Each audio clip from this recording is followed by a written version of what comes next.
a stronger muscle is more important than picking the best exercise for that muscle when it comes to muscle growth. So, let's say you're doing the best bicep curl in the world possible, but you aren't going to failure, you aren't achieving progressive overload, then you are not going to be gaining any muscle.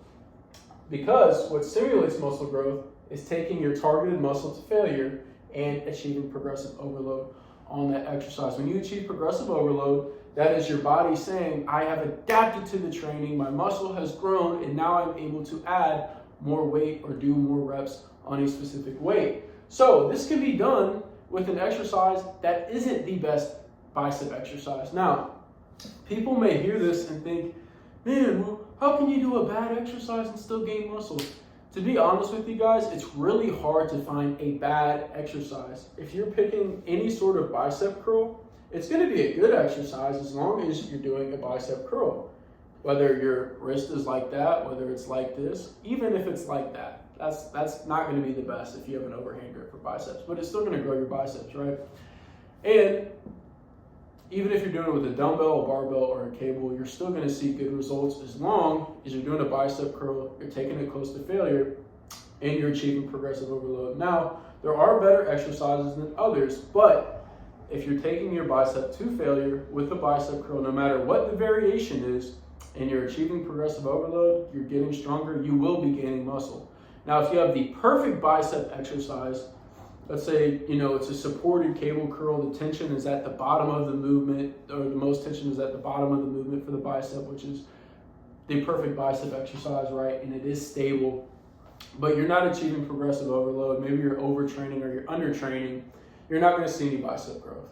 Where if you're doing a cheat curl like this, where there isn't much weight at the bottom of the movement, it's just at the top or whatever, right? Which I don't even know how that would be possible in an example. But let's say you're doing a bad bicep exercise, if there really is one, and you're achieving progressive overload and taking the muscle close to failure, you will outperform the perfect exercise with overtraining or undertraining, especially if you aren't taking it close to failure or adding weight over time. So that is what I mean, that getting stronger is more important than choosing the best exercise. Now, I got a huge chest mainly off of doing bench press. Now, is barbell bench press the best chest exercise? It's not, but it's a good chest exercise. So taking myself from benching 115 to benching 455, that is so much progressive overload. That is so much that my chest adapted to weightlifting training that it grew significantly.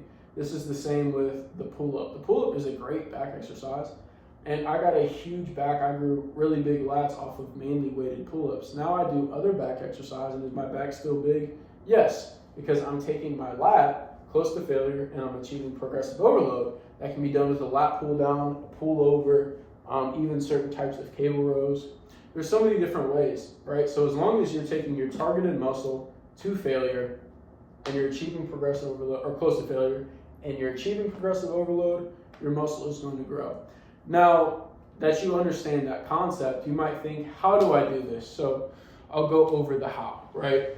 So a higher frequency is going to elicit more muscle growth than a lower frequency. So you want to train your muscle at least 2 times a week, but ideally you want to do it 3 times a week. Some people might debate 4, but I just think that's a little bit too much, because then you would have to train in consecutive days, and that's when things can get pretty tricky. And I've done stuff like that and seen good results, but I don't really recommend it. There's a higher risk of injury, and you might not be recovering properly or optimizing your results, which that is a little bit debatable. But I think 3 times a week is that sweet spot, but you're still going to see great results training a muscle 2 times a week. Now, how can you train a muscle 3 times a week?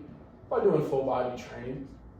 So let's use chest for example, right? If you want to grow a muscle as fast as possible, you put it closer to the start of your workout, you're going to have more energy, more motor unit recruitment for that muscle, less fatigue. So it is going to have more muscle growth, even if you do the same exercise with the same intensity at the start of a workout versus at the end, right? So let's say you really want to grow your chest, you do one full body day, you do a barbell bench, the other one you do an incline barbell bench, and you alternate between those two.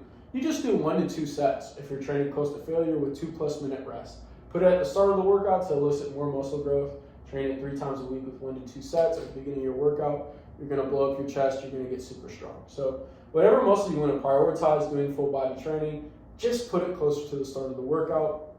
And yeah, you will see great results like that, and you really won't be able to recover for much more than 1 to 2 sets per workout if you're doing full body training. Now, you might be thinking to yourself, man, that isn't that much, but whenever you're lifting to failure, it is a lot, or lifting close to failure, right? You're only able to recover from so much.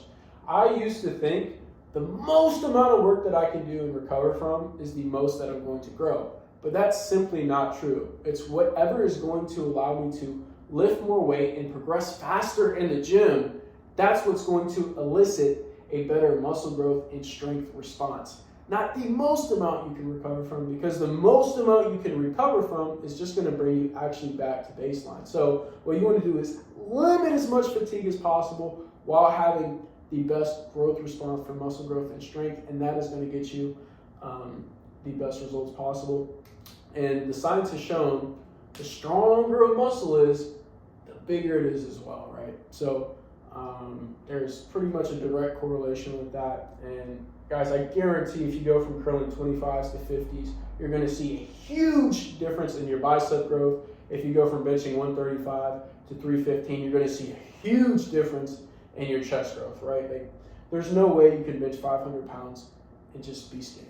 Now, are there different people that can bench 500 pounds and they're going to have different levels of muscle mass in their chest? Yes, because genetics and leverages are going to play a role. Maybe somebody has really good leverages for a 500-pound bench press, so they don't need to be actually strong, or they might have muscle growth genetics that aren't as good as somebody else. But whenever you're getting stronger with your muscle, whatever that target muscle is, you can use any exercise as long as it's taking it to failure and it's decently stable. Like if you're doing a handstand push-up, it's gonna be less stable. It's also gonna be hard to add weight to an exercise like that. But if you're doing a dumbbell shoulder press, that's a pretty stable exercise. It's easy to progress, right? You just go into heavier dumbbells, and yeah, it's pretty easy to take the muscle to failure there. So there's so many different exercises that are stable, you can add weight to, and you can take the muscle close to failure. So there are exercises that are better than others, but you can do nearly any exercise as long as it targets your specific muscle. As long as it's doing these 3 things, you're going to grow, and you're going to grow at nearly an optimal rate. Now, once you have this stuff down, you can focus on having the best exercise possible, but let's get this stuff down first.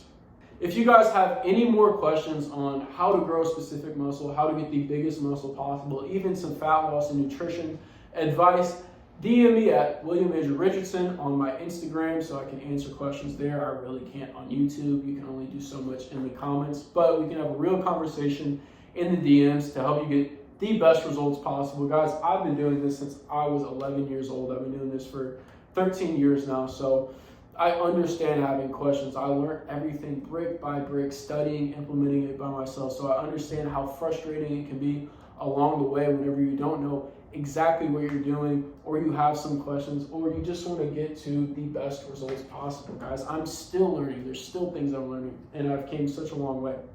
So if you have any questions about what muscle you want to grow, about losing fat, about packing on muscle, about having the right program, about fitting things into your schedule, DM me on Instagram. I'm going to put the link below as well in the description for my Instagram, so you can click that and ask me some questions, and I will get right to you. Don't be afraid to ask. I understand it can be intimidating, but it's going to be in your best interest to help you out so you can get the best results possible. Guys, I love you. I appreciate you. Thanks for tuning in, and this is going to help you out significantly. Have a great day.